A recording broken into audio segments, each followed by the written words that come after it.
So every now and then I get excited for a video. This is definitely the video.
So let's get into it first, man. I got like 1% on this battery, so if I'm rambling real fast, it is what it is. This is the Air Jordan P exclusives Oklahoma joints that came out that they showed all the players getting about like at the end of February. These things are incredible. Look at the 23 stitched in on it. It's like a Bugs Bunny type stitching, and the OU sign on the look at that clip. The OU sign on the clip, dog, that is crazy. This is not going to dark, but just get a close-up on the cracking of the leather. A lot of people don't like that, but it's not like the taupe haze with all that like glossy type stuff on it. It's just a cracked leather all the way around. It is very, very, very crazy, man. You come with the Nike Air and the thing, and the inside on the insole, and I'm not afraid to show everything about my kicks. You could, if you want to look at the promotional sample tag, and shit, can it? Alright, here it is. But here it is. It's crazy, man. Under the shoe, focus, but definitely a insane shoe, man. On this pair you have the Jumpman that's stitched in, and man, these things are crazy. And you have the OU sign stitched on the back. Like I said, these shoes are insane. It's my size 12. I will be wearing this pair. The laces, they're white, but they're a little bit off-white. Okay, it's a little bit off-white, kind of like a older feeling, an older look of a white. It's kind of hard to explain, but these things are definitely insane. There's not 3M behind the shoes. There's no 3M behind the shoes, and I'm just flabbergasted every time I see this shoe, because I'm definitely gonna get the North Carolina pair now too. I like sixes, and I usually don't buy promotional samples. I always buy look-see samples, wear test samples, etc., CMP samples. But on the radar, I was able to cop this pair. Also, thank you to Lavish Luxury for being a middleman in this deal. Thoroughly appreciated the P's. Yes. This is what we've been waiting on. Let's get into it, man. The 1985 retro, supposedly cut Air Jordan 1. Now, first of all, I do like the additions of the hang tags they put on there. They do make them, I think, a little tad different, but this is an aftermarket hang tag I bought. This is not the original hang tag, 1985 hang tag to this shoe, but everything's pretty much the same in it, and except for this one, it's just the same. So I can't really compare these two because it would be cheating, and I'm honest in my videos. That's the way we do it. First of all, the tongue. You look at the tongue and it's overlapping over the top. This is closer to my DS version. I don't have any cracking on the uppers, but I can compare. One thing that I don't like and it'll probably be with this pair. So let's get to the other pair. DS pair, we're gonna compare some things to. Keep in mind, they made 3 different 1985 Air Jordans. Okay, this is one of the versions. This is another version. Okay, this is the version I like to compare to this shoe more than anything. And both of the swooshes are the same on the 1985 cut. But do you see the swoosh on the 1985? This is not leather. It's some type of material, maybe a plastic material or something, but it's not leather, and it's the reason it always breaks in the back. This is leather on the 1985 cut, plus the swoosh is pointy on the 1985 retro cut, and it's not pointed as much. It's kind of thick and not really pointed as much on the 1985 original cut. As you can see, got a little point to it, but not like that. When they add the extra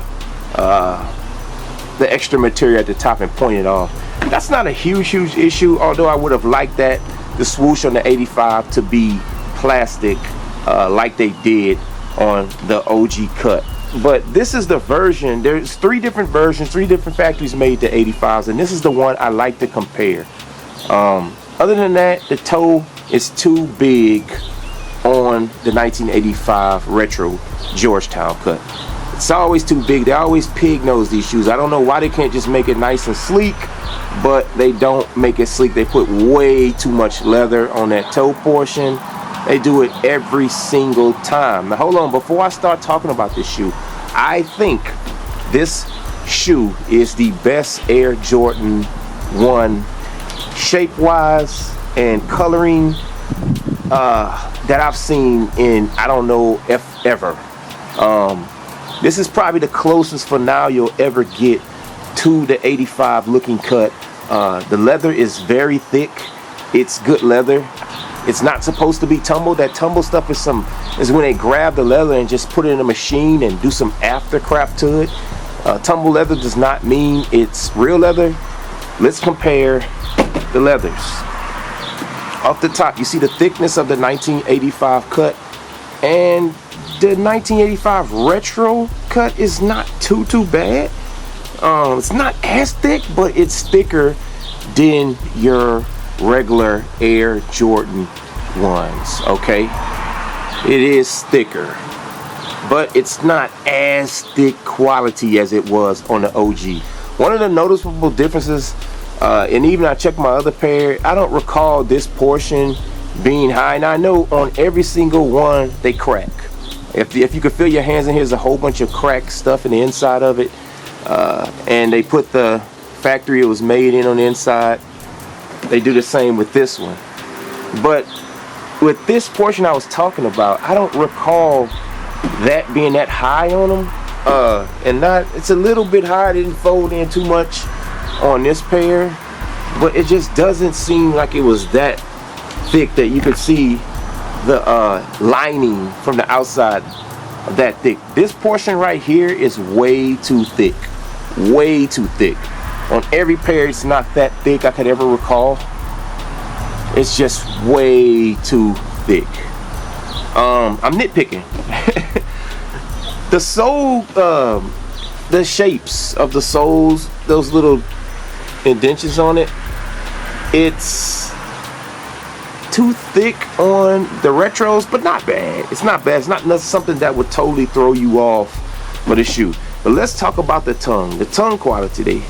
If you look in the back of these in a tongue, this stuff usually on the 85s, if people put bleach on it, it would come off. You see this, it's like some type of cushioning in the back. It would just come out, and a lot of people would just rip this off when they're doing it, because it just I don't know, man, it has like a piss type yellow to it, the yellowing to it.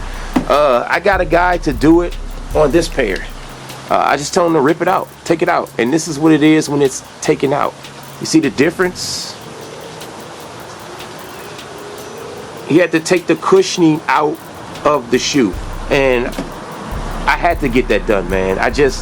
don't like that thick yellow cushion after years. It just looks absolutely terrible. You can see the cracking right there I was telling you about in the plastics on the 85s. So let's look back at the tongue height.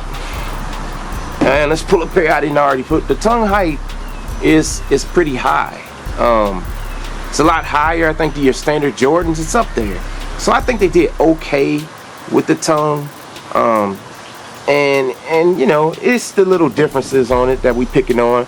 The embroidery Jumpman on the side. On this production that came out of one factory, it's a little bit more indented.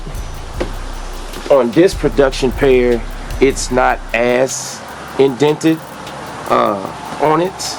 And notice I don't have any cracking on my black, which makes this pair really good. On here, it's man, you could feel it, bro. I don't think that makes much of a difference of the Jordan, but this does make a difference. Like I said, I like to compare this factory one to it. Look at the back. You see that pointy portion that they keep putting on all of the retro ones? Man, dude, like I said, it's not there. And I know this pair was worn. I can't think if this is gonna kind of come out, but I can't say that these were purchased ever, the 1985 originals with this point at the top. Really strange that they keep doing that. And that's just the way the factories do their thing. As far as this, y'all know I have so many sample tags out there. Maybe this just was the original sample tag that they kind of threw on us up in the shoe that they had on the originals. I don't know, because I don't have a sample 1985, because if I did, I would be pretty rich right now. But it's just something that I don't know, I guess they threw in just for the novelties. But other than that, guys, the shape is definitely not exactly the same. And the height wise, this is a size 11 and the other one's a 12. See that back of that swoosh just ripped clean off. All right, we just go with the better version pair. Size 11 to a 12. Just put them down. Height's about the same. Okay, height is about the same. Hold on, let's just go get a regular Air Jordan and compare them also. Alright, so we got the recent release of the Silver Toes, right? And like I said, it's like a trick they do, right? They say it's a higher cut, but just know it's not that this is a higher shoe. And I was telling people that before. It's just they raise this portion up. You see how they cut this lower right here compared to this, and compares to the 85s. You could even see them here. Okay, this is smaller, right? See how this is a little bit more thick, but look how thick they do on your regular standard retros. All they did was take this material right here and raise it up to right here and say it's a higher cut. I promise you, bro, it's always some type of lies with Jordan brand. It's always some type of lies with the brand, bro. So as far as the cut, it's not higher, bro. It's just that they raise this portion cut of the leather a little higher to about right there like they did. It shouldn't even be this rounded. You see how it's rounded that crazy? That's a crazy arch rounded, a crazy arch that they do with them. But if it was raised just a tad bit more, would have been more closer to the OG Air Jordans. Other than that, I don't really have anything bad to say. I'm just comparing them. This to me, and I don't really like Air Jordan 1s as much as the rest of the people. Back then, people hated Air Jordan 1s. There were throwaways to a lot of people. Don't get it twisted, man. Now everybody is a Air Jordan 1 fan. So I'll keep it real as keeping it real. I absolutely love this shoe. I love this shoe. I tried it on. I love it. I love the colorway. I love the little different makes that it is different from this. I love it. See, these, they come in with this little like pudge right here and another pudge that goes down. You see that? That's the difference between the make of these and these to me. This just doesn't even make sense. The retro Air Jordan 1s don't make sense when they could produce quality like this any given time. Jordan Brand, we would love to be charged $200 for this shoe rather than be charged $170 for this shoe. I think every single sneakerhead is in agreement on those type of issues. So with that said, it's your boy Ron G. Peace.